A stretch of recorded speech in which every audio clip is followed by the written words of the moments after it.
लेकिन आज हम जिस बीमारी पे बात करेंगे वो बहुत ज़्यादा कॉमन है। आज लाखों बल्कि करोड़ों अफराद इस मर्ज़ में मुब्तला हैं जिससे हम ज़ियाबेतिस, शुगर या डायबिटीज़ कहते हैं। डायबिटीज़ मेलाइटिस साइंस की बेपनाह तरक्की के बावजूद अब तक इसका कोई शाफ़ी इलाज दरियाफ़्त नहीं हो सका। डायबिटीज़ मेलाइटिस को हम अद्वियात की मदद से और मनसूबाबंदी से बहुत हद तक कंट्रोल कर सकते हैं। डायबिटीज़ क्या है? जब हमारे जिस्म में इंसुलिन या तो बिल्कुल पैदा ना हो रही हो और या जो इंसुलिन पैदा हो रही हो उसे हमारा जिस्म मुनासिब तौर पर इस्तेमाल ना कर रहा हो तो उसे हम डायबिटीज़ मेलाइटिस कहते हैं।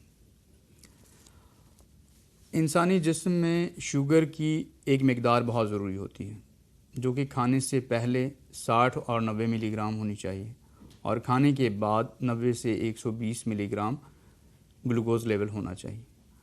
अगर ये लेवल खून में ज़्यादा होता है तो इससे शुगर की तशख़ीस होती है। डायबिटीज़ मेलाइटिस की दो इक़साम होती हैं, एक टाइप 1 डायबिटीज़ मेलाइटिस कहलाती है और दूसरी को टाइप 2 डायबिटीज़ मेलाइटिस कहते हैं। टाइप 1 डायबिटीज़ मेलाइटिस अमूमन नौउम्र अफराद में होती है और वैसे उम्र के किसी भी हिस्से में हो सकती है। टाइप 1 डायबिटीज़ मेलाइटिस में इंसुलिन या तो जिस्म में बिल्कुल नहीं बनती और या बहुत कम मिकदार में बन रही होती है जिसे हमारा जिस्म मुनासिब तौर पर इस्तेमाल नहीं कर रहा होता। टाइप 2 डायबिटीज़ मेलाइटिस अमूमन ज़्यादा उम्र में होती है लेकिन उम्र के किसी भी हिस्से में हो सकती है। इसमें इंसुलिन हमारे जिस्म में बन तो रही होती है लेकिन हमारा जिस्म इसको मुनासिब तौर पर इस्तेमाल नहीं कर रहा होता। ये ज़्यादातर मोटे लोगों में होती है और जो लोग बहुत पुरतायुश तर्ज़ ज़िंदगी अपनाते हैं उनमें भी इसके चांसेस ज़्यादा होते हैं। शुगर होने की बहुत सारी वजूहात हैं और इस पे आज तक रिसर्च हो रही है, लेकिन जो बहुत कॉमन असबाब सामने आए हैं उनमें बहुत ज़्यादा परेशान रहना या दिमागी मेहनत का काम करने वाले अफराद को ये मर्ज़ ज़्यादा होता है। मौरूसी भी ये मर्ज़ होता है। जिस फैमिली में पेरेंट्स को या अदर्स फैमिली मेम्बर्स को शुगर का मर्ज़ होता है उसमें ये मर्ज़ ज़्यादा होने के चांसेस होते हैं। इसके अलावा अगर किसी किस्म का कोई वायरस हमारे पेंक्रियाज पे हमला कर दे उसकी वजह से भी ये मर्ज़ हो सकता है।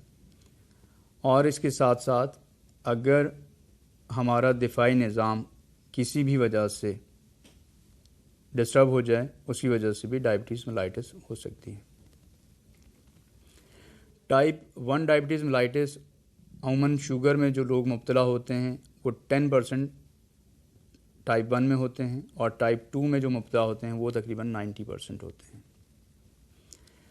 अब हम बात करेंगे शुगर की अलामात पे। टाइप 1 और टाइप 2 की अलामात तकरीबन यकसा ही होती हैं, इसमें सिर्फ एज का फ़र्क होता है। बाज़ लोगों में तमाम अलामात हो सकती हैं और बाज़ लोगों में चंद अलामात पाई जा सकती हैं और या किसी में कोई एक अलामत भी पाई जा सकती है। शुगर के मरीज़ों में भूख की ज़्यादती, भूख बेइंतहा लगती है। पेशेंट ने इधर खाना खाया और थोड़ी देर बाद उसको फिर भूख लगना शुरू हो गई और जितना वो खाता चला जाता है उसके साथ साथ कमज़ोरी में इजाफ़ा होता चला जाता है। प्यास बहुत लगती है, बार बार पानी की तलब होती है। प्यास की ज़्यादती भी शुगर की एक अहम अलामत है। पेशाब का बार बार आना, ये शुगर की तीसरी बड़ी अलामत है कि पेशेंट को दिन में बाज़ औक़ात 6-7 बार या इससे ज़्यादा भी पेशाब की हाजत होती है और इसी तरीके से रात में भी उसको बार बार यूरिन पास करने के लिए उठना पड़ता है। वज़न का तेज़ी से कम होते चले जाना, ये भी शुगर की एक बड़ी अहम अलामत है और इसमें मरीज़ दिन ब दिन अपनी डाइट जो है वो बहुत बढ़ाता चला जाता है लेकिन उसका वज़न तेज़ी से कम हो रहा होता है। किसी भी फ़र्द में, किसी भी शख्स में इस तरह की अलामात हों तो उससे चाहिए कि वो ब्लड शुगर टेस्ट ज़रूर करवाए ताकि प्रॉपर तशख़ीस हो सके। ऐसा ना हो, और ये बहुत सारे लोगों में एक्सीडेंटली डायग्नोज होती है कि वो किसी और चीज़ के इलाज के लिए गए और डॉक्टर ने लिख के दी कि जी कुछ फाइंडिंग्स आपकी मिल रही हैं, आप एहतियातन इसको भी करवा लीजिए। और जब वो लैब रिपोर्ट्स आती हैं तो उसके बाद पता चलता है कि जी ये पेशेंट तो शुगर में मुब्तला है। पहली बार ही अगर शुगर की रिपोर्ट आपकी शुगर की रिपोर्ट में ग्लूकोज का लेवल नॉर्मल से ज़्यादा होता है तो इसका मतलब हरगिज़ ये नहीं है कि आप शुगर में मुब्तला हैं। हो सकता है कि उस दिन आपने खाने में मीठे का इस्तेमाल ज़्यादा किया हो जिसकी वजह से आपके खून में ग्लूकोज का लेवल जो है वो बढ़ गया हो। आप इस टेस्ट को 2 बार, 3 बार, 4 बार करवाइए। अगर हर बार ये नॉर्मल रेंज से ज़्यादा आता है तो इसका मतलब है कि आप शुगर के मरीज़ हैं, वरना नहीं। नाज़रीन, उम्मीद है कि हमारा प्रोग्राम आपको पसंद आ रहा होगा और अब वक्त हुआ एक ब्रेक का, हमारे साथ रहिएगा।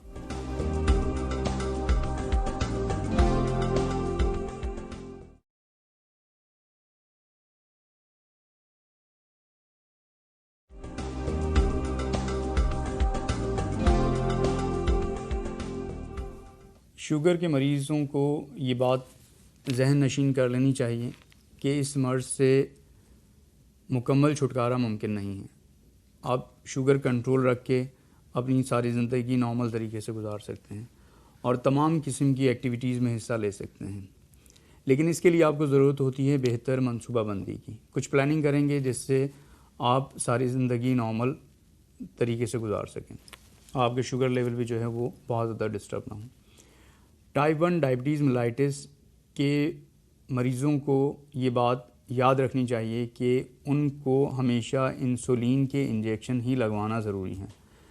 अगर वो चाहें कि किसी और मेडिसिन से वो ठीक हो जाएं तो ऐसा मुमकिन नहीं है।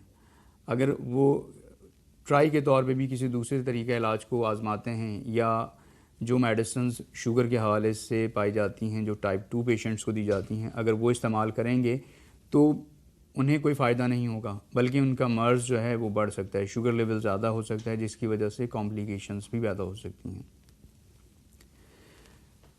बेहतर मनसूबाबंदी से इस मर्ज़ को कंट्रोल किया जा सकता है। बेहतर मनसूबाबंदी क्या है? सबसे पहले आप डाइट प्लान करें कि आपको क्या चीज़ें खानी हैं और क्या चीज़ें नहीं खानी। इसके साथ साथ एक्सरसाइज बहुत ज़रूरी है।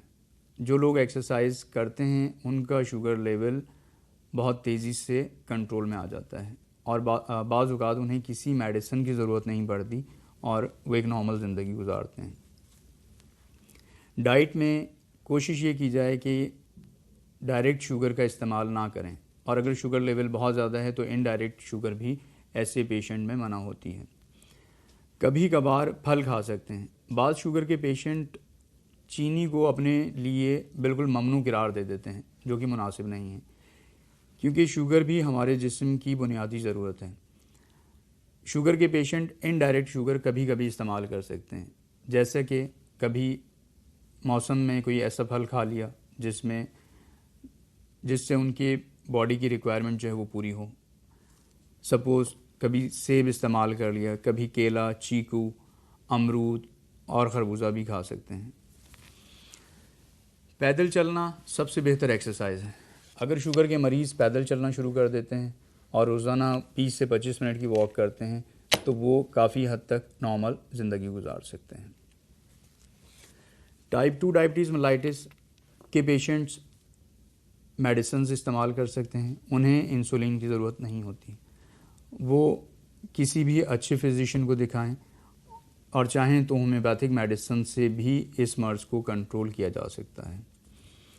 ऐसे मरीज़ों में भी वॉक करना बहुत ज़रूरी होता है और टेंशन से दूर रहना बहुत ज़रूरी है। अगर बहुत ज़्यादा स्ट्रेस होंगे, टेंस होंगे तो भी इनका ये मर्ज़ बढ़ सकता है या खून में ग्लूकोज की मिकदार बढ़ सकती है। नाज़रीन, शुगर की वजह से बहुत ज़्यादा कॉम्प्लिकेशंस भी होती हैं और शुगर की पेचीदगियाँ जो हैं वो बाज़ मरीज़ों में शुगर होने के 7-8 साल बाद आ जाती हैं, बाज़ को 10 साल बाद। और अगर आप बिल्कुल भी शुगर कंट्रोल ना करें और एहतियात ना करें तो ये वक्त से पहले भी सामने आना शुरू हो जाती हैं। बाज़ पेशेंट थोड़ा सा मीठा खा लेंगे कि वो जी हमने तो थोड़ा सा मीठा ही खाया है, तो ये थोड़ी सी चीज़ें जो हैं वो ज़्यादा नुकसान देती हैं। तो आप कोशिश करें कि ये कभी चॉकलेट, आइसक्रीम, कोल्ड ड्रिंक्स इस तरह की चीज़ें अवॉइड करें, या बहुत ज़्यादा मीठी चीज़ें हैं, मिठाई है, तो इनको इस्तेमाल ना करें। इससे आपका शुगर लेवल बढ़ सकता है और उसकी वजह से आपकी जिस्म में पेचीदगियाँ पैदा हो सकती हैं।